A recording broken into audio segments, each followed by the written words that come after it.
key modern railways. In-depth railway news. Hello and welcome to the preview of the September edition of Modern Railways. Now, there's a lot to report on this month. Despite the fact that there's not many people travelling, there's still a lot happening, and the magazine's full of features. And here to tell us about the main things that are coming up is Philip Sherratt, who is actually out on a mission at the moment. Over to you, Philip. Thanks, Ian. Hello again, everyone. Now, those of you who've seen my previous contributions to this will have noticed that I filmed next to the tram line in Nottingham and next to the railway line. So the natural next step seemed to be to film on a train. So here I am. It's Monday morning. I've got a press event to go to in London, so I'm on the East Midlands Railway service to St Pancras. I'm on an HST. As you can see, it's really quiet this morning. There's very few people on the train, and social distancing is certainly not proving a problem. It's nice to be going back on the train and back to an event again. But I'm here to talk to you about the next issue of the magazine, the September issue, and a little bit about the contents of that. So, first off, last month, some of you may recall, we had a map in there, a London area map. This month we have another map for you. It's a different one. It's the political rail map. So every time there's a general election, for the last few anyway, we've produced a map which shows the rail network and all the political constituencies overlaid, showing the colour of political party and lots more information besides. So it does take a little bit of time to produce. Obviously the general elections in December, that seems a long while ago now, but it's really quite a good product. So that's in the centre of the next issue of the magazine. And then in terms of the rest of the magazine, obviously starting on a sombre note, that everyone in the rail industry has been shaken and shocked by the tragic events of the derailment at Stonehaven, and obviously the thoughts of everyone in the team at Modern Railways go to everyone in Scotland who's dealing with the consequences of that. So we had news coverage of that, as you would expect. The main headline on the cover, as you'll see when it comes up, is Project Speed, and the government's appointed Project Speed as part of its post-COVID recovery. The aim is to find ways of doing infrastructure projects quicker and cheaper, and as part of the whole Build Back Better philosophy. And Network Rail has taken us on board and is looking at 6 case study projects where it's trying to do exactly that. So look at ways to deliver them quicker and cheaper. So obviously we have a list of those 6 projects in the magazine, which you'll be able to find out. And accompanying that, we also have a feature about how projects are done generally. So most people will be aware that there's been a bit of a history of things going over budgets and over time. And we've got an article which looks back at some of the issues with that, but also takes a positive look forward as to what the opportunities are, and we really need to grab those in the post-COVID world. Another very topical thing is everyone talks about new normal. I don't particularly like the phrase personally, but one attribution of it has been in terms of timetabling, and ScotRail, when it introduced its latest timetable change back on the 3rd of August, it called it its new normal timetable. Obviously it's been affected a little bit by all the weather disruption and so on, and the derailment that's happened since. But it did some quite interesting work of analysis and to try and improve the timetable and get a timetable which performed more robustly. So we have an article about that. And then lastly, we have a Northeast suite of features, 3 features. First of all, we look at Hitachi, which we have the Newton Acre factory in County Durham. They've actually now built the last Adumas, so that completes the Intercity Express programme. They're just waiting to deliver the last few trains. So we have some reflections from them, and it links in with an item that Roger's doing also about the potential of battery technology, which you'll hear more about in a moment. And then we have the Tyne and Wear Metro, which has got new trains from Stadler coming in the next few years. So we have reports about those new trains and much more besides. And then lastly, we have York to Newcastle on the East Coast Main Line. Network Rail has published a study looking at options for improvement, including possible remodelling at York and Northallerton and Darlington. And we have all the plans for that set out. So there's lots to see in the magazine, as well as all the regular features and Roger and Ian's contributions, which you'll hear about shortly. So as usual, you can get the magazine in the shops, online, and you can subscribe.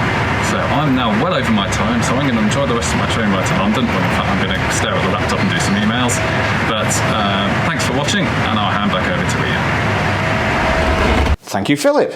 Looks good, interesting stuff, that.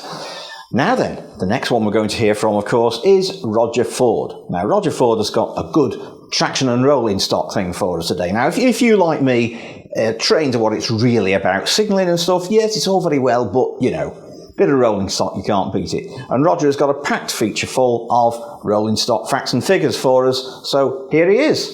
Roger.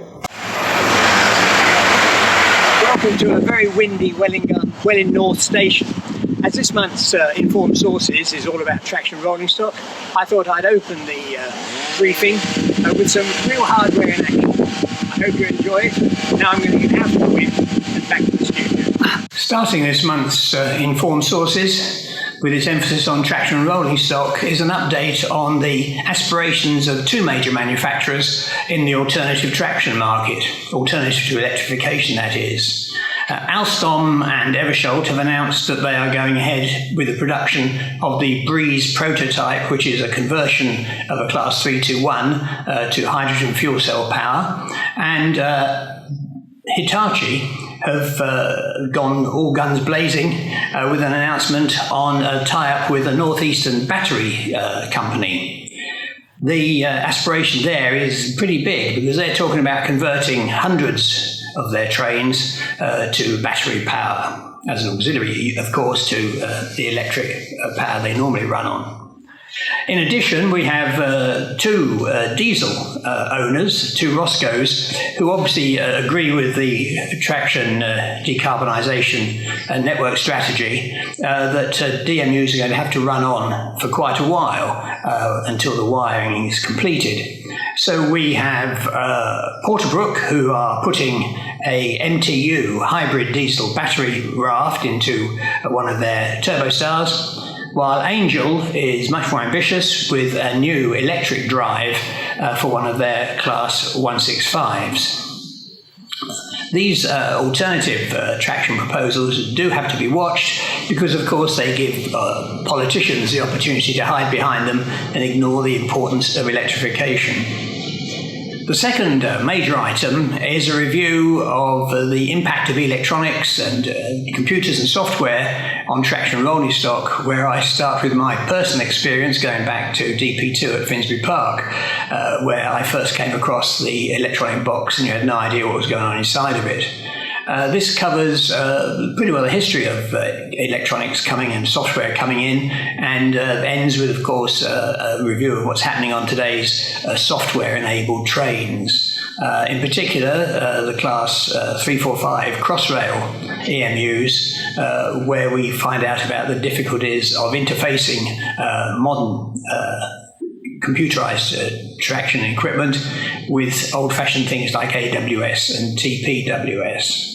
And the final item is TinWatch, where a reader suggested that it might be more useful if, in addition to the monthly reports of reliability of all the new train fleets, I actually now and then looked at some trends to see how they're doing, how they're improving, and could I produce the bathtub curve.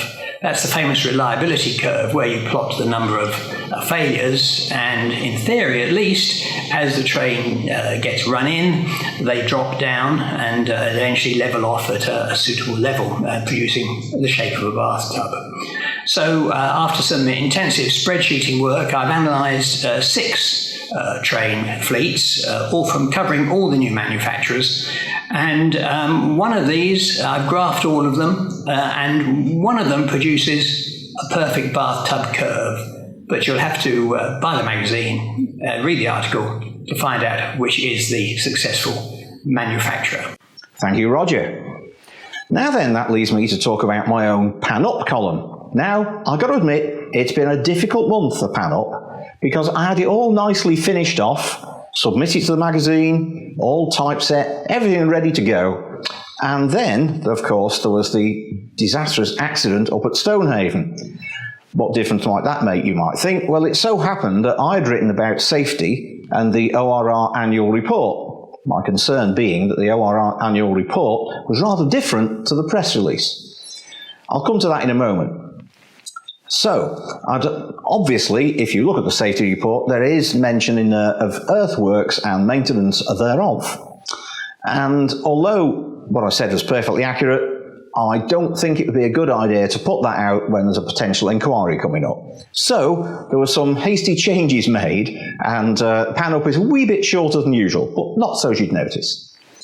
Coming back to the actual feature itself, I was looking at the press release and I thought, it talked about Network Rail's failure to cope with climate change. I thought, well, it's not exactly a safety headline, is it? It also mentioned that the ORR were keen on electrification, which I thought was possibly a bit rich, as I keep saying that they should get behind the finishing off the DC network. But that's kind of by the way. But the press release is a bit... So, okay, shall we move on? But then I remembered one of my regular sayings, which is never believe the press release. So I opened up the report. And when you look at the report, there is a lot in there worth reading. We won't dwell on the feature about number of trees that we've hit on the line and landslips and things like that. Suffice to say that all of these have got quite dramatically worse over the last year. Bear in mind that the report came out at least a month before Stonehaven.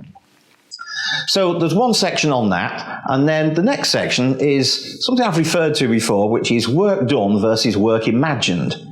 Very often people sit in offices, write procedures, and that's what they imagine the work that's going to be done is, and then the men out on the line, or in the depot or whatever, will do things their way, not necessarily following the procedure that they should follow.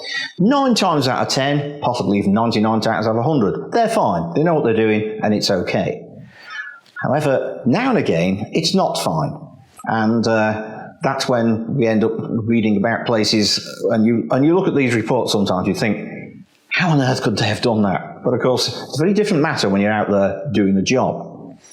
Also, some procedures are very difficult to understand and a bit lengthy, and I do go into some discussion about how we can make sure that can be tidied up. The most important thing really is that although we congratulate ourselves on the relative safety of the UK railway, we shouldn't really rest on our laurels too much. If you look at the figures, there's a lot going on out there, and there's a lot of things still that need sorting out. And of course, it's easy for me to say that, not so easy for anyone to do it. And I know because I've tried. So that's all in the article, which I hope you enjoy reading.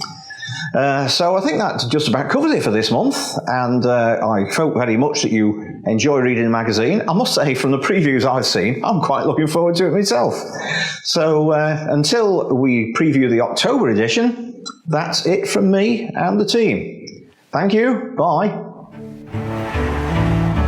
Visit www.keymodernrailways.com for more interesting and essential information about the British Railway Network.